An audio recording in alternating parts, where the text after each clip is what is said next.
വെളിപാട് 1:3 പറയുകയാണ്, അവിടുത്തെ വചനം വായിക്കുന്നവരും കേൾക്കുന്നവരും പ്രഘോഷിക്കുന്നവരും അനുഗ്രഹിക്കപ്പെടും.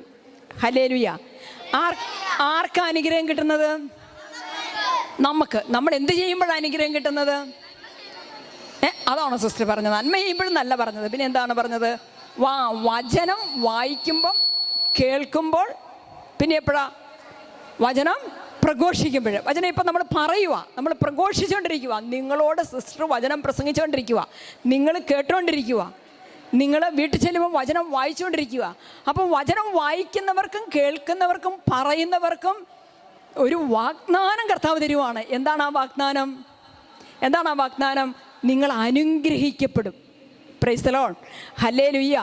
അപ്പം മക്കളുടെ ജീവിതം, കുഞ്ഞുങ്ങളുടെ ജീവിതം ചെറുപ്പം മുതലേ, ഈ പ്രായം മുതലേ ഈശോയാൽ, ഈശോയുടെ കൃപാവരങ്ങളാൽ, പരിശുദ്ധാത്മാവിൻ്റെ വരദാന ഫലങ്ങളാൽ അനുഗ്രഹിക്കപ്പെട്ട ജീവിതമാകാൻ വേണ്ടിയിട്ടാണ് മക്കളെ ഇവിടെ കൂട്ടിച്ചേർത്ത് നിങ്ങളോട് വചനം പറയുന്നത്. അപ്പസ്തോല പ്രവർത്തന 2-ാമത്തെ അധ്യായത്തിൽ അവസാന സിസ്റ്റർ ചോദിക്കുവേ, ഏതൊക്കെ വചനം ആ സിസ്റ്റർ പറഞ്ഞെന്ന് ചോദിക്കും. വചനം കേട്ടാലേ നമുക്ക് രോഗശാന്തി കിട്ടുകയുള്ളൂ, വചനം കേട്ടാലേ നമുക്ക് ജ്ഞാനം കിട്ടുകയുള്ളൂ, വചനം കേട്ടാലേ നമുക്ക് വിശുദ്ധി ലഭിക്കുകയുള്ളൂ, വചനം കേട്ടാലേ നമ്മളിലെ പിശാചുക്കൾ ഓടിപ്പോവുള്ളൂ. ഹല്ലേലൂയ, ഹല്ലേലൂയ, ഹല്ലേലൂയ. എങ്ങനെ വചനം കേൾക്കണം? പരിശുദ്ധ അമ്മയോട് ചേർന്നിരുന്ന് നമ്മൾ പ്രാർത്ഥിക്കണം. ഈ മാസത്തിൻ്റെ പ്രത്യേകത എന്താ? ഈ മാസം ഒക്ടോബർ മാസമാണ്. ഈ മാസത്തിൻ്റെ പ്രത്യേകത ജപമാല രാജ്ഞിയുടെ മാസമാണ്. ജപമാല ധാരാളം ചൊല്ലി പ്രാർത്ഥിക്കുന്ന മാസമാണ്. വീട്ടിൽ ജപമാല ചെല്ലുന്ന, എല്ലാ വീടുകളിലും ജപമാല ചെല്ലുന്നുണ്ടോ? വീടുകളിൽ ജപമാല ചെല്ലുന്നവരെന്ന് കൈപൊക്കിക്കേ. ഓക്കെ, നിങ്ങൾ ചെല്ലുന്നുണ്ട്. അപ്പം ജപമാല ചൊല്ലി പ്രാർത്ഥിക്കുമ്പോൾ നമുക്ക് എന്താ സംഭവിക്കുന്നത്? ജപമാല ചെല്ലാൻ നിങ്ങൾക്ക് ഇഷ്ടമാണോ? എല്ലാവർക്കും ഇഷ്ടമാണോ? ജപമാല ഉണ്ടോ കയ്യിൽ? കഴുത്തേലുണ്ടോ? കഴുത്തേലുണ്ട്. ജപമാല കയ്യിലും ഇല്ല കഴുത്തേലും ഇല്ലാത്തവരൊന്നും കൈപൊക്കിക്കേ.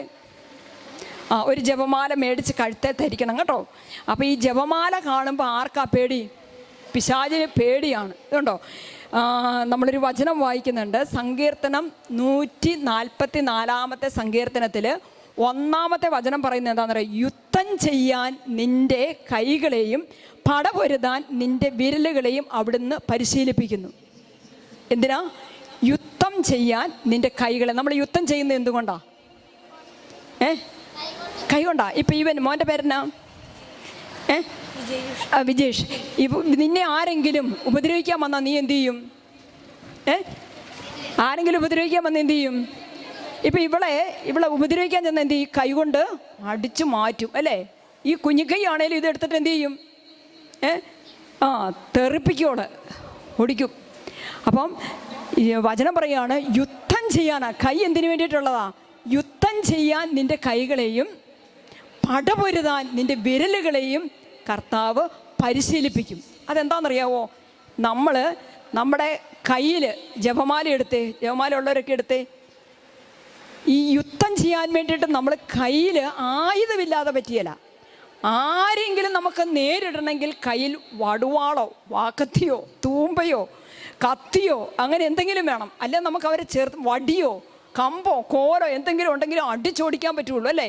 ഇപ്പോൾ ഒരു പട്ടി നമ്മുടെ അടുത്തേക്ക് ഓടി വരുവാണെങ്കിൽ നമ്മൾ ആദ്യം തപ്പുന്നത് എന്താ? എവിടെയെങ്കിലും ഒരു വടി ഉണ്ടോ എന്ന് നോക്കും, അല്ലേ? എന്നിട്ട് ആ വടി കൊണ്ട് നമ്മളിങ്ങനെ അടിക്കും, അല്ലേ? അപ്പോൾ ഇതുപോലെയാണ് നമ്മുടെ അടുത്ത് ശത്രുവായിട്ട് വരുന്ന പട്ടി, കടുവ, സിംഹം, പാമ്പ്. ഇതാരാ? ഉണ്ടോ? നല്ല ബോധമുള്ള പിള്ളേർ ഇവിടെയുണ്ട്. ആരാ അത്? പിശാച്. പിശാചാണ്. ഈ പിശാചിനോടാണ് നമുക്ക് പടപൊരുതാനുള്ളത്. അപ്പോൾ വചനം പറയാണ് യുദ്ധം ചെയ്യാൻ, പിശാചിനോട് യുദ്ധം ചെയ്യാൻ നിൻ്റെ കൈകളെയും പിശാചിനോട് പടപൊരുതാൻ നിൻ്റെ വിരലുകളെയും, അതായത് കയ്യിൽ ജപമാലയെടുത്ത് വിരൽ ഉപയോഗിച്ച് നന്മ നിറഞ്ഞ മറിയമേ എന്ന പ്രാർത്ഥന ചെല്ലുമ്പോൾ ആരോടിപ്പോകും? പിശാച്. നമ്മളെ ആക്രമിക്കാൻ വരുന്ന പിശാച് ഓടിപ്പോകും. നമ്മൾ ശക്തരായിത്തീരും. ഹല്ലേലൂയ. സിസ്റ്റർ, ഒരു സംഭവം പറയാം. നിങ്ങൾ കണ്ടു കാണും. ഈ മധ്യപ്രദേശത്തുള്ള ഒരു സ്ഥലത്ത് അവിടെ യൂട്യൂബിൽ വന്നതാണ്, ചാനലിൽ വന്നതാണ്, നിങ്ങളും അത് കേട്ട് കാണും. അവിടെ ഒരു സ്ഥലത്ത് കുഞ്ഞിനെ രക്ഷിച്ച അമ്മ എന്ന് പറഞ്ഞ് ഒരു പോസ്റ്റർ ഓർക്കുന്നുണ്ടോ? കുഞ്ഞിനെ രക്ഷിച്ച അമ്മ. എന്താണെന്നറിയാമോ? അമ്മയുടെ അടുത്ത് കുഞ്ഞിങ്ങനെ ഇരുന്ന് കളിക്കുമായിരുന്നു. അമ്മ ഓരോ ജോലിയിൽ ഏർപ്പെട്ടിരിക്കുമായിരുന്നു. അങ്ങനെയൊക്കെ ചെയ്യാറില്ലേ വീട്ടിൽ? അങ്ങനെ പക്ഷെ അമ്മ കാണാതെ അമ്മയുടെ അടുത്തിരുന്ന് കുഞ്ഞിനെയും കൊണ്ട് ഒരു പുലി വന്ന് കുഞ്ഞിനെ എടുത്തുകൊണ്ട് ഓടി. അമ്മയുടെ അടുത്തിരുന്ന കുഞ്ഞിനെ എടുത്തുകൊണ്ട് ആരോടി? പുലി ഓടി. അമ്മ തിരിഞ്ഞു നോക്കുമ്പോൾ ആരില്ല, അമ്മയുടെ കുഞ്ഞില്ല. അമ്മയുടെ ചങ്ക് തകർന്നു പോയി. അമ്മയ്ക്ക് സഹിക്കാൻ പറ്റില്ല. അമ്മ നോക്കുമ്പോൾ ഇതാ പുലിയുടെ വായിലിരിക്കുക. ആര്? എൻ്റെ കുഞ്ഞ്. സങ്കല്പിച്ച് നോക്കിയേ, പുലിയുടെ വായിൽ. പട്ടിയുടെ അല്ല, പൂച്ചയുടെ അല്ല, പിന്നെ ആരുടെ വായിലായിരിക്കുന്നത്? പുലിയുടെ വായിൽ. എൻ്റെ ദൈവമേ, അമ്മ എന്ത് സങ്കടപ്പെട്ട് കാണും, അല്ലേ? അമ്മ എന്ത് ചെയ്തെന്നറിയാവോ? അമ്മ ഒരു ഒറ്റ ഓട്ടം കൊടുത്തു. എങ്ങോട്ടാണ് ഓടിയത്? ആരെയും വിളിച്ചുകൊണ്ട് വരാമെന്നോർത്ത് ആരെയും തേടിപ്പോവുകയല്ല ചെയ്ത്. അമ്മ ഈ പുലിയുടെ സ്പീഡിൽ പുലിക്കൊപ്പം ഓടി ഓടി ഓടി തളരാതെ മുന്നോട്ടോടി. പുലിക്കൊപ്പം എത്താൻ വേണ്ടിയിട്ട് പുലി ഓടുന്ന സ്പീഡിൽ ഒരു മനുഷ്യന് ഓടാൻ പറ്റുമോ മക്കളെ? പറ്റുമോ? സങ്കല്പിക്കാൻ പോലും പറ്റത്തില്ല, അല്ലേ? എന്നിട്ട് ഈ അമ്മ എന്ത് ചെയ്തു? ഈ അമ്മയ്ക്ക് തൻ്റെ കുഞ്ഞിനോടുള്ള സ്നേഹം മൂലം അമ്മ വിചാരിച്ചു, എനിക്ക് പറ്റും, ആ പുലിയുടെ വായിൽ നിന്ന് എൻ്റെ കുഞ്ഞിനെ എനിക്ക് നേടിയെടുക്കാൻ പറ്റുമെന്ന് ഉറച്ച് വിശ്വസിച്ചുകൊണ്ട് ഈ അമ്മ അങ്ങ് ഓടാൻ തുടങ്ങി. അമ്മ ഒത്തിരി പുറകിലാണ്, പുലി ഒത്തിരി മുൻപിലുമാണ്. എങ്കിലും അമ്മ കാല് തട്ടി വീണില്ല, അമ്മ മറിഞ്ഞ് തളർന്ന് വീണില്ല, അമ്മ തലകറങ്ങി വീണില്ല, അമ്മ ബോധം കെട്ടുപോയില്ല. ഈ അമ്മ ഓടുക. അമ്മയ്ക്ക് ഒറ്റ കാര്യമുള്ളൂ, അമ്മയുടെ ആരോഗ്യത്തെക്കുറിച്ചോ അമ്മേനെ പുലി പിടിച്ച് തിന്നുമെന്നോ അമ്മയ്ക്ക് എന്തെങ്കിലും സംഭവിക്കുമോ എന്നൊന്നും അമ്മ ചിന്തിക്കുന്നില്ല. അമ്മയുടെ ഉള്ളിൽ ഒരൊറ്റ ചിന്തയുള്ളൂ. ആ ചിന്ത എന്താണെന്നറിയാവോ? എനിക്ക് എൻ്റെ കുഞ്ഞിനെ കിട്ടണം, എനിക്ക് എൻ്റെ കുഞ്ഞിനെ കിട്ടണം എന്ന് പറഞ്ഞ് കരഞ്ഞുകൊണ്ട് ഈ അമ്മ ഓടുക. പക്ഷേ അമ്മ ഓടുമ്പോഴെല്ലാം അമ്മ നന്മ നിറഞ്ഞ മറിയമേ എന്ന പ്രാർത്ഥന ഉറക്കെ ചൊല്ലിക്കൊണ്ടാണ് അമ്മ ഓടുന്നത്. അങ്ങനെ ഓടി ഓടി ഈ പുലിയുടെ സ്പീഡിലെത്തിയിട്ട്, പുലിക്കൊപ്പം എത്തിയിട്ട് പുലിയുടെ വായിൽ നിന്ന് ഈ കുഞ്ഞിനെ വലിച്ചങ്ങെടുത്തു. ഹല്ലേലൂയ.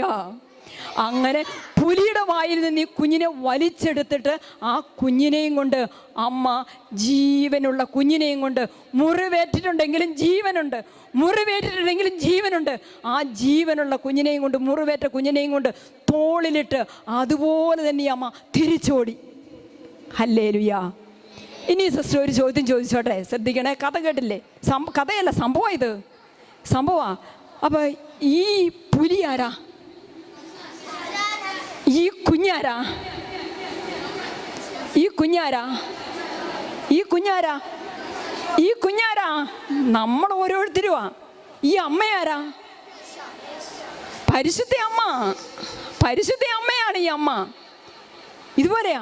എപ്പോഴെല്ലാം നമ്മളെ പിശാച് എടുത്തോണ്ട് ഓടുവോ, എവിടെയെല്ലാം വെച്ച് ഏതെല്ലാം തരത്തിൽ വ്യത്യസ്തമായ മാർഗത്തിലൂടെ പിശാച് നമ്മളെ ആക്രമിക്കുന്ന നിമിഷങ്ങളിലെല്ലാം നമുക്ക് വേണ്ടി ഈ പുലിയോട് യുദ്ധം ചെയ്ത്, പിശാച് ഈ പിശാചിനോട് യുദ്ധം ചെയ്ത് പിശാചേൽപ്പിക്കുന്ന മുറിപ്പാടുകളെയൊക്കെ സുഖപ്പെടുത്തി ആശ്വസിപ്പിച്ച് നമ്മളെ പിടിച്ചു പറിച്ച് പുലിയുടെ വായിൽ നിന്ന് തോളിലിട്ട് ആശ്വസിപ്പിച്ച് മുറിവുണക്കുന്നത് ആരാ മക്കളെ?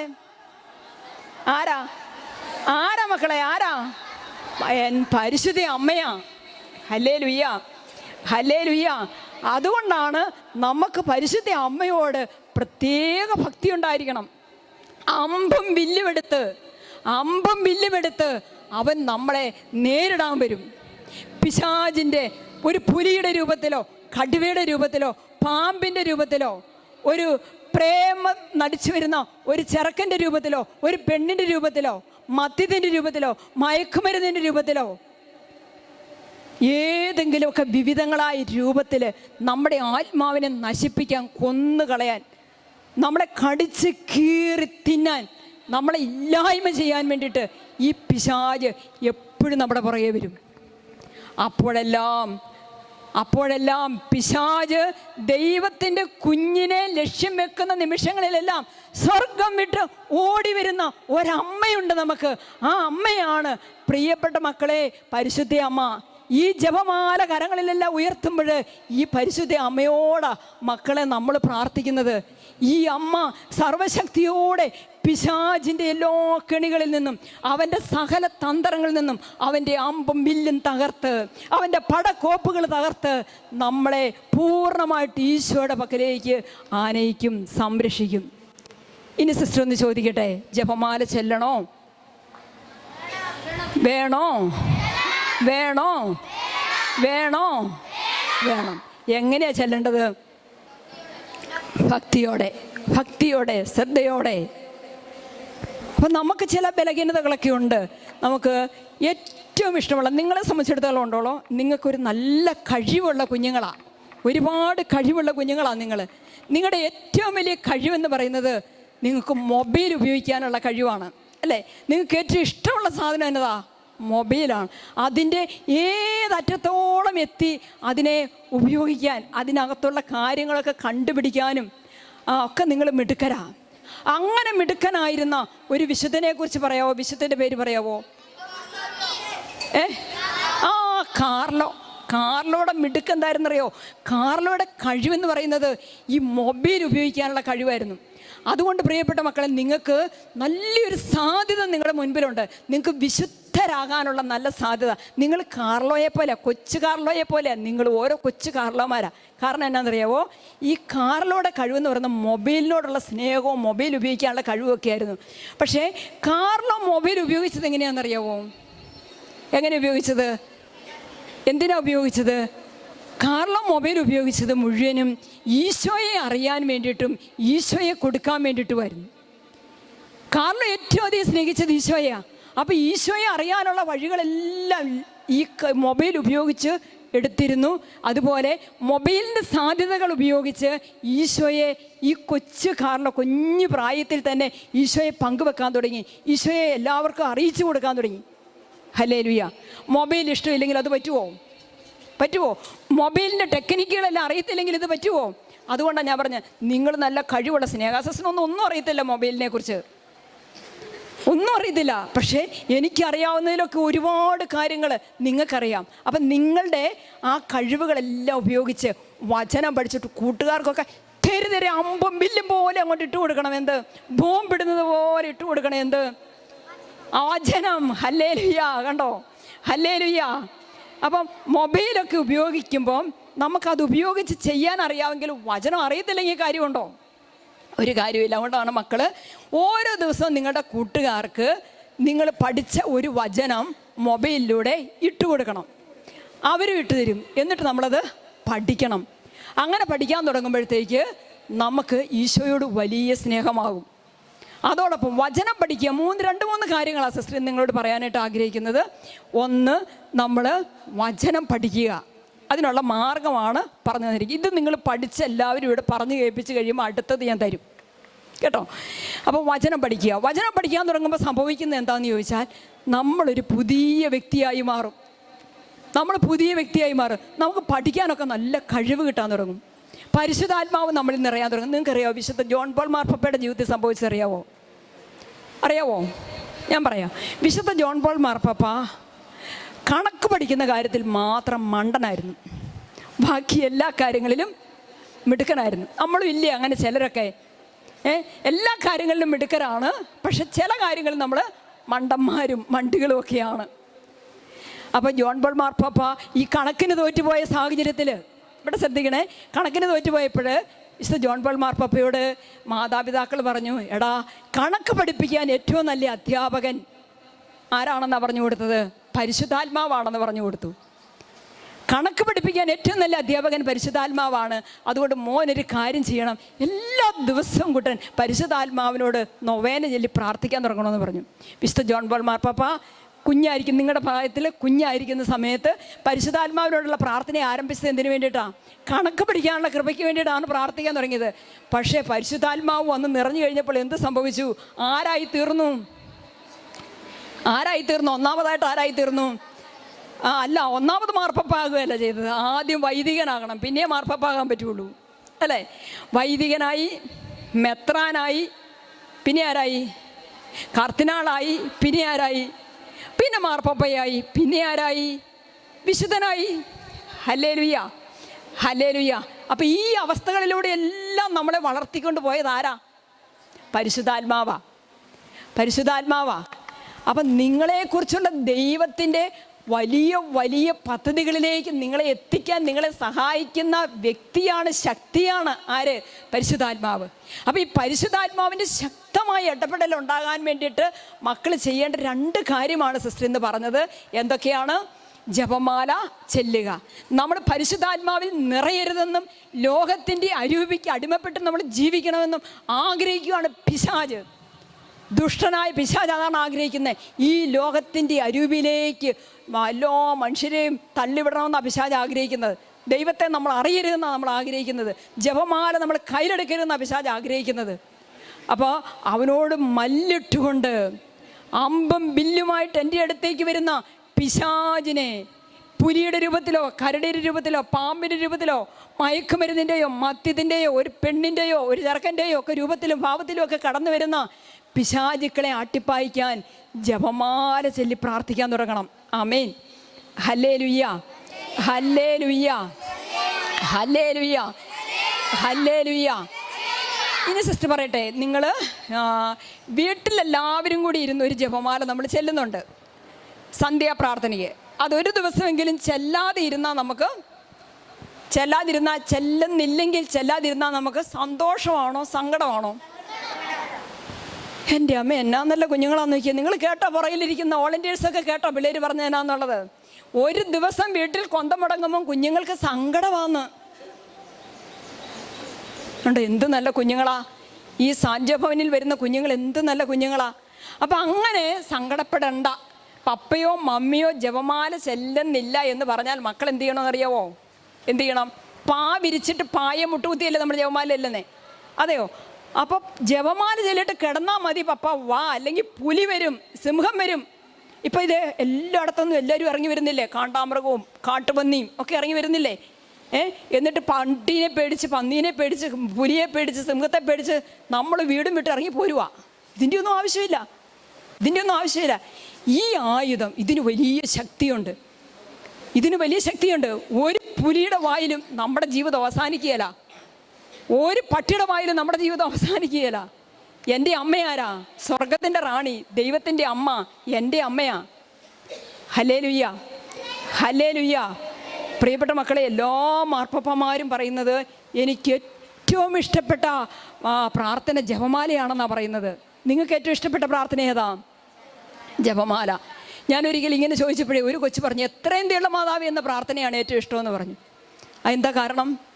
എന്താ നിനക്ക് ഇത്രയും ഇഷ്ടം? കാരണം എത്രയും തീയുള്ള മാതാവി എന്ന പ്രാർത്ഥന ഇഷ്ടപ്പെടാൻ കാരണം എന്നാന്ന് ചോദിച്ചപ്പോഴേ ആ കൊച്ചു പറയും, അത് കഴിഞ്ഞാൽ ഉടനെ അത്താഴം കിട്ടുമെന്ന്. അവസാനത്തെ പ്രാർത്ഥനയാണ് എന്ത് എത്രയും തീയുള്ള മാതാവി. അവിടെ വരെ ഇങ്ങനെ മസിൽ പിടിച്ചിരിക്കുക, ഇത് തീർന്ന് കിട്ടിയാൽ മതിയായിരുന്നു. അതുകൊണ്ട് അവൻ പറയാണ് അവന് ഏറ്റവും ഇഷ്ടം എത്രയും തീയുള്ള മാതാവേ എന്ന പ്രാർത്ഥനയാണെന്ന്. അത് വേണ്ട. എങ്ങനെയെങ്കിലും അതിൽ നിന്ന് രക്ഷപ്പെടാൻ നോക്കിയാൽ നമുക്കൊരിക്കലും പിശാചിൻ്റെ വായിൽ നിന്ന് രക്ഷപ്പെടാനായിട്ട് പറ്റിയല്ല. ഇതാണ് ദൈവം എനിക്ക് തന്നിരിക്കുന്ന ആയുധം. ഇത് മക്കളുടെ കഴുത്തേലുണ്ടായിരിക്കണം, കയ്യിലുണ്ടായിരിക്കണം. വീട്ടിൽ ചെല്ലുന്ന ജപമാല കൂടാതെ സ്കൂളിൽ പോകുകയും സ്കൂളിൽ നിന്ന് വരികയൊക്കെ ചെയ്യുമ്പോൾ ജപമാല ചെല്ലണം. നമുക്കൊന്ന് എഴുന്നേറ്റ് നിന്നിട്ട് ഇനി ഒന്ന് എഴുന്നേറ്റ് നിന്നിട്ട് നിങ്ങൾ എന്തൊരു ഒരു അസ്വസ്ഥതയില്ലാത്ത നല്ല അടങ്ങി ഒതുങ്ങിയിരിക്കുന്ന നല്ല കുഞ്ഞുങ്ങൾ. അപ്പം നിങ്ങൾക്ക് ഈ വചനം പഠിക്കുന്നതിനേക്കാളും ഇഷ്ടമുള്ള ഒരു കാര്യമുണ്ട്. ആക്ഷൻ സോങ്ങും ഡാൻസും പാട്ടും ഒക്കെ നിങ്ങൾക്ക് ഭയങ്കര ഇഷ്ടമാണ്. നമ്മുടെ ചേട്ടായിമാരും ചേച്ചിമാരും ഒക്കെ അതിന് റെഡി ആയിട്ടിരിക്കുക നിങ്ങളെ പഠിപ്പിക്കാൻ വേണ്ടിയിട്ട്. ഹല്ലേലൂയ. എവിടെയെങ്കിലും ഇല്ല. ഞാൻ ഹല്ലേലൂയ പറഞ്ഞിട്ട് മറുപടി കിട്ടിയില്ലല്ലോ. ഞാൻ എപ്പം സിസ്റ്റർ എപ്പം ഹല്ലേലൂയ പറഞ്ഞാലും നിങ്ങളും ഒപ്പം പറയണം. ഹല്ലേലൂയ. Hi praise the lord. അവിടുന്ന് ഒരു സ്വരമില്ല. Hi praise the lord. Praise the lord. ഹല്ലേലൂയ. Praise the lord. ഹല്ലേലൂയ. Praise the lord. ഹല്ലേലൂയ. ഇനി മാതാവിൻ്റെ മക്കൾ മാത്രം കൈകോർത്ത് പിടിക്കണം. പരിശുദ്ധ അമ്മയുടെ മക്കൾ മാത്രം കൈകോർത്ത് പിടിക്കണം. പിശാചിൻ്റെ മക്കൾ ആരെങ്കിലും ഉണ്ടെങ്കിൽ പിശാചിന് കൈ കൊടുക്കണം. ഇനി ഒന്ന് കൈ പൊക്കി പിടിച്ചേ. ഹല്ലേലൂയ. ഹല്ലേലൂയ. ഹല്ലേലൂയ. ഹല്ലേലൂയ.